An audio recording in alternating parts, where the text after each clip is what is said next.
ഈശോ മിശിഹായിൽ സ്നേഹം നിറഞ്ഞവരെ, ഇന്നത്തെ വചനഭാഗം വിശുദ്ധ മത്തായിയുടെ സുവിശേഷം 6-ാം അധ്യായം 25 മുതൽ 34 വരെയുള്ള വചനഭാഗത്ത് ദൈവ പരിപാലനയുടെ മുഖമാണ് തെളിയുന്നത്.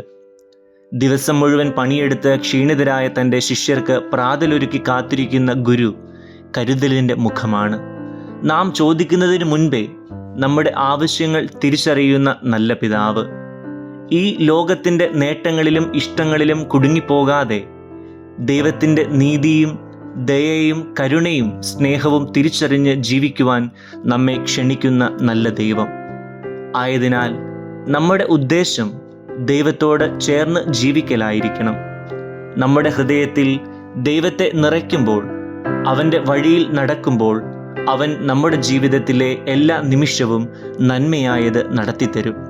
ഇന്നത്തെ വചനഭാഗം നമ്മെ ക്ഷണിക്കുന്നത് ഒരു ആത്മീയ വിശ്വാസത്തിൻ്റെ ജീവിതത്തിലേക്കാണ്. കണക്കുകൂട്ടലുകൾക്കപ്പുറമുള്ള ജീവിതത്തിലേക്ക്, ആശങ്കകൾക്കും ആവലാതികൾക്കും ഇടമില്ലാത്ത ജീവിതത്തിലേക്ക്. ഈ നോമ്പുകാലം നമ്മെ വിശ്വാസത്തിൽ, ദൈവസ്നേഹത്തിൽ, ദൈവ പരിപാലനയിൽ ആഴപ്പെടുവാൻ സഹായിക്കട്ടെ. ആമേൻ.